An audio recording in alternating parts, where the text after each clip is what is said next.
Most students we interview want to start in sales, but they think they should move into marketing soon after that. How long do you plan to stay in sales? Well, I've thought a lot about it because I've explored both marketing and sales positions. But the thing that I really enjoy about sales over marketing is that in a sales position, you have this one-on-one relationship with the consumer. You really get to know them, and you have that relationship that really isn't there with marketing.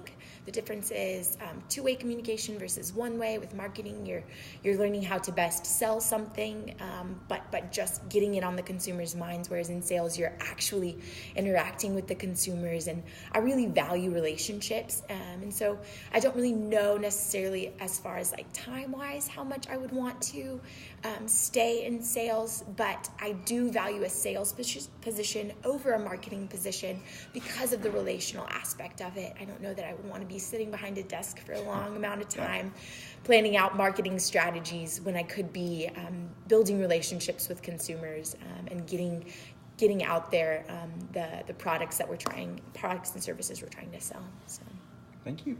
Yeah. All right. So, as a salesperson, what would you expect from us here at NetSuite? Well, I don't have a lot of expectations, but something that I would love to know more is definitely training on how best to meet the consumers that y'all are targeting. I've done some research about the services that you provide, but I don't know it all, and so I would love to meet with some of the sales representatives that are already present and kind of hear about some of the strategies and things that they've done in the past that have worked really well, so that I can learn more about how to be the best sales representative for y'all's company. I'd also love to know a little bit about more about the company and more about what y'all do and exactly what things I need to be selling to consumers, what they're looking for. And so I think the most beneficial thing for me that y'all could provide would just be training on how to sell to the very best of my abilities. So, say we were to hire you, which would you prefer as far as payment goes? Would you like to be on salary, or would you like to receive commission? Okay. And why? I would prefer to be on salary because I feel that the fixed income and that stability would enable me to do my job to the very best of my abilities by fulfilling that financial need and that worry that I might have. I would be able to serve this company to the very best of my abilities. All right. So I guess you would say that you value consistency? I do value consistency. Good. All right. So one of the things that when I ask this question, I always kind of hesitate when a salesperson says, I'd rather receive salary. I wonder, do you doubt your ability to make enough to receive commission? Like, do you doubt your ability to sell? No, I'm very confident in my ability to sell. I just know that with that fixed income, I would not have the worry or the pressure of the commission that it would bring.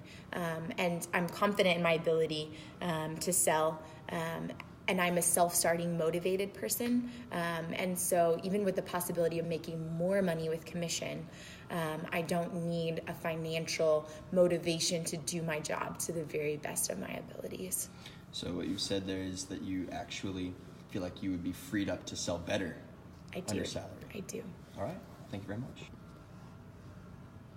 All right. So now you've done selling before, like you've done sales before, right? Mm-hmm. Okay. So tell me about a time when you were selling something, a product or an idea, a service, whatever, and the customer just wasn't having it. They weren't buying what you were selling. What did you do? And did it work out? Okay. So something, this is a very recent experience. I had an idea to change up a fundraiser and work on something a little bit different. And so the idea was already in place, but I had some ideas on how to change it to make it better. So I set up a meeting with my boss and I explained this idea that I had, and he was in favor of it. And so at that point, I wanted to pitch it to the rest of the team to see kind of how they would feel. And at first, I pitched the idea, and people were somewhat in favor, but they didn't really like the idea of change. So what I did from there is I asked them questions and got a read for how they felt about the change, the hesitancies they had, or the reasons that they were for it. And we were able to work from there to build a compromise that still enacted that fundraiser, but also helped them to tie in some of their ideas as well. So it worked out. It did. It worked out. So why do you think it worked out? I think that because I was willing to take in the opinions and the ideas of my team, and we were able to work together to come up with the best solution to the problem, that we were able to work together and enact that change in a way that was beneficial for everyone. There was nobody that was not on board. Everybody was on board and was willing to work to enact this new fundraiser. So how do you think that applies to selling our product? I think it applies because I bring a lot of good ideas and valuable information to the table, and I want to seek to incorporate that and use that here, but I also am willing to hear about the ideas that y'all have and the things that y'all are already doing and putting in place so that we can figure out ways to sell this and make this business as profitable as we can. All right, thank you.